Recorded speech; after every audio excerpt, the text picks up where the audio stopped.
할렐루야. 우리 만왕의 왕 되신 여호와 하나님을 찬양합니다. 어제나 오늘나 동일하신 주 예수 그리스도의 이름을 찬양하며 그 이름을 붙들 때 삶 가운데 주의 보호하심과 통치가 이루어질 것입니다. 오늘도 믿음으로 선포하며 함께 예배하며 나아가기 원합니다. 10월 12일 화요일 아침 예배 성삼위 하나님께 올려드립니다. 우리 다 함께 사도신경으로 신앙을 고백하며 이 아침을 시작하기 원합니다. 전능하사 천지를 만드신 하나님 아버지를 내가 믿사오며 그 외아들 우리 주 예수 그리스도를 믿사오니 이는 성령으로 잉태하사 동정녀 마리아에게 나시고 본디오 빌라도에게 고난을 받으사 십자가에 못 박혀 죽으시고 장사한 지 사흘 만에 죽은 자 가운데서 다시 살아나시며 하늘에 오르사 전능하신 하나님 우편에 앉아 계시다가 저리로서 산자와 죽은 자를 심판하러 오시리라. 성령을 믿사오며 거룩한 공예와 성도가 서로 교통하는 것과 죄를 사하여 주신 것과 몸이 다시 사는 것과 영원히 사는 것을 믿사옵나이다. 아멘. 오늘 하나님의 말씀은 에스겔 33장 1절부터 9절까지입니다. 에스겔 33장 1절부터 9절까지입니다.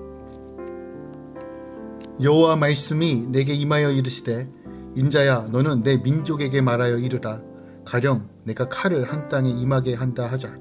그 땅 백성이 자기들 가운데 하나를 택하여 파수꾼을 삼은 그 사람이 그 땅에 칼이 임함을 보고 나팔을 불어 백성에게 경고하되 그들이 나팔 소리를 듣고도 정신 차리지 아니하므로 그 임하는 칼에 제거함을 당하면 그 피가 자기의 머리로 돌아갈 것이라. 그가 경고를 받았던 뜰 자기 백성을 보존하였을 것이나 나팔 소리를 듣고도 경고를 받지 아니하였으니 그 피가 자기에게로 돌아가리라.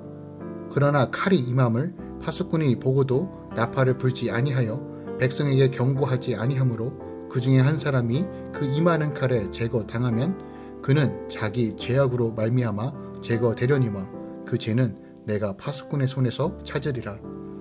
인자야 내가 너를 이스라엘 족속의 파수꾼으로 삼음이 이와 같으리라. 그런즉 너는 내 입의 말을 듣고 나를 대신하여 그들에게 경고할지어다.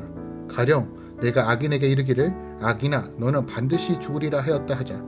내가 그 악인에게 말로 경고하여 그의 길에서 떠나게 하지 아니하면 그 악인은 자기 죄악으로 말미암아 죽으려니와 내가 그의 피를 내 손에서 찾으리라. 그러나 너는 악인에게 경고하여 돌이켜 그의 길에서 떠나라고 하되 그가 돌이켜 그의 길에서 떠나지 아니하면 그는 자기 죄악으로 말미암아 죽으려니와 너는 내 생명을 보존하리라. 아멘. 하나님의 말씀입니다. 오늘 본문 말씀 에스겔 33장부터는 다시 여호와의 심판으로 멸망하였던 구약 선민의 회복 자체에 대해서 다루고 있는 내용을 담고 있어요. 그 부분 중에서 오늘은 33장부터 48장까지의 내용 중에서 이제 본격적으로 회복을 선포하는 그 시작점입니다. 민족의 파수꾼으로서 책임을 강조하고 있고 또한 회개의 촉구에 대한 경고의 메시지가 선포되고 있어요.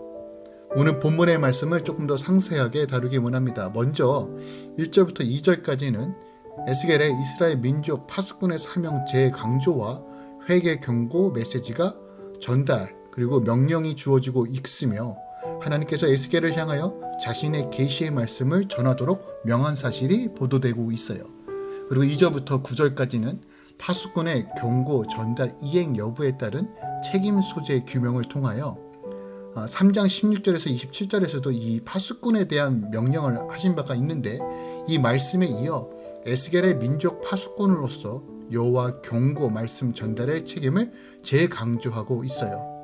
선민에 대한 심판 예언이 본격적으로 주어지기에 앞서 에스겔의 민족에 대한 파수꾼으로서 사명에 대하여 재언급하는 것은 그가 선포하는 하나님의 말씀에 어떻게 백성들이 반응하냐에 의해 하나님의 심판과 회복이 결정될 것임을 주어지고 있는 것이에요.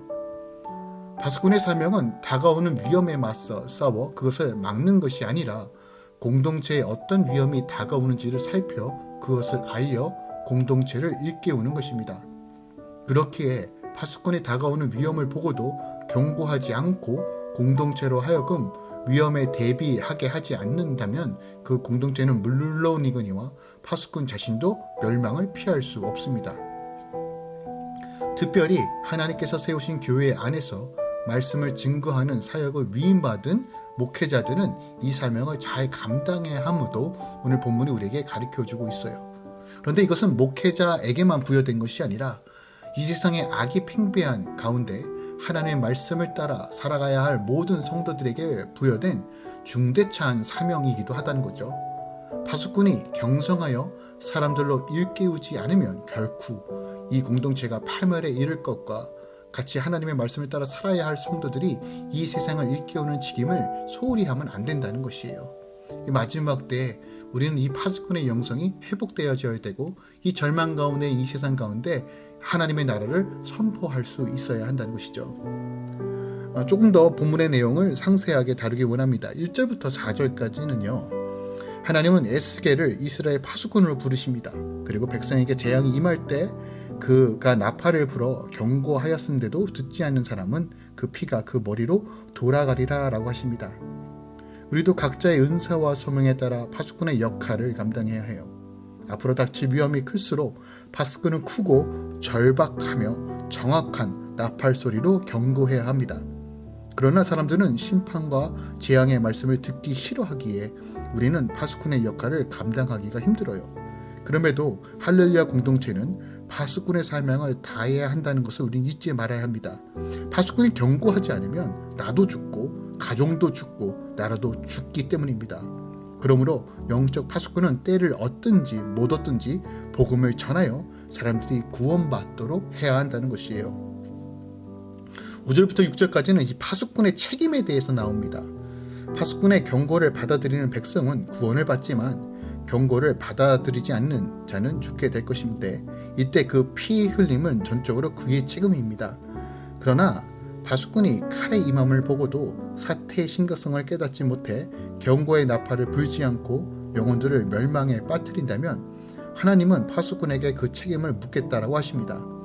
말씀을 깨닫는 우리도 하나님의 파수꾼이 되어 복음의 나팔을 불어야 하는데 그 시간은 정해져 있습니다.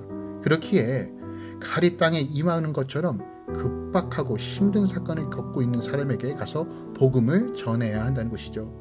경고의 말씀을 전할 때 주변 사람들에게 박해와 조롱을 받을지라도 상대방을 살리고자 지혜롭게 말씀을 전해야 한다는 것이죠. 7절부터 9절까지는 하나님의 파수꾼에 대해서 말하고 있어요. 하나님이 에스겔을 이스라엘 파수꾼을 삼으신 이유는 그분을 대신해 백성에게 경고하라는 것입니다. 단순히 백성에게 교리를 가르치는 선생의 역할이 아니라 백성과 함께하며 그들의 고통과 번민을 들어주고 백성이 자신들의 죄악을 깨닫고 악한 길에서 떠나도록 진정한 파수꾼의 역할을 하라는 것이에요. 파수꾼의 사명을 감당하려면 먼저 내 죄를 보고 애통하며 회개해야 합니다. 하지만 그것도 성령님이 도와주셔야 가능한 일이에요. 바로 그때 파수꾼의 소명을 갖고 주께 쓰임받게 되는 것이에요. 하나님의 파수꾼은 매일 말씀 묵상으로 깨어서 복음 전할 기회를 기다려야 합니다. 하나님이 내 손에 피를 찾지 않으시도록 늘 깨어 있어야 한다는 것이죠. 오늘 특별하게 이 파수꾼의 영성이 우리 안에 온전히 회복되어지길 원합니다. 하나님으로부터 세움받은 파수꾼은 목회자뿐만이 아니라 모든 성도들에게 주어진 사명입니다. 지금이나 예전이나 앞으로나 주님 오시는 그날까지 우리는 이 사명을 감당해야 됩니다. 누군가는 선포해야 되고 누군가는 깨워야 합니다. 그리고 그 사명이 오늘날 우리에게 주어졌습니다.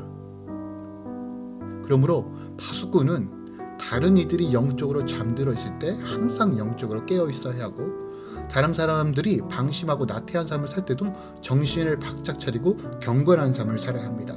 또한 다른 사람들이 가깝고 좁은 길을 바라볼 때 곧 자기의 유익에만 집착하고 세속적인 삶에 몰두할 때 멀리 넓게 볼 줄 알아야 합니다. 또한 다른 사람들이 무엇라 하든지 자기 말에 어떠한 반응을 보이든지 하나님의 메시지를 전하고 죄악을 책망하기를 그치지 말아야 합니다. 우리에게 이 사명이 주어졌습니다. 상황과 환경 때문에 머뭇거리지 말고 주님, 내가 이 사명을 감당하기 원합니다. 내가 이 성벽에서 주의 날을 준비하며 이 땅 가운데 하나님의 나라를 세우겠다라는 그 사명으로 나아갈 때 하나님께서 그것을 감당할 수 있는 은혜와 능력도 허락하여 주실 것입니다. 오늘도 이 어두운 세상에 예수 그리스도의 밝은 빛을 드러나길 사모하십시오.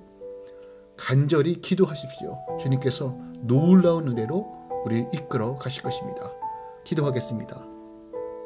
사랑하는 주님, 감사합니다. 오늘 에스겔에게 명했던 이 영적인 파수꾼, 우리에게 주어졌음을 믿음으로 선포합니다.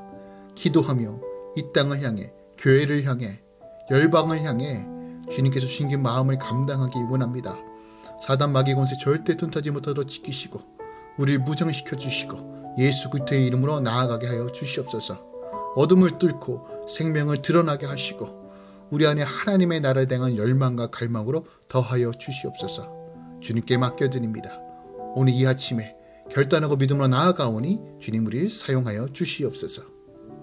이제는 우리 주 예수 그리스도의 은혜와 우리 하나님 아버지의 놀라우신 사랑과 성령님의 내주셨던 충만 역사하심이 오늘도 이 사명을 붙들고 감당하며 믿음으로 걸어가는 모든 주의 성도들의 삶 가운데 이제부터 영원까지 함께 있을지어다. 아멘.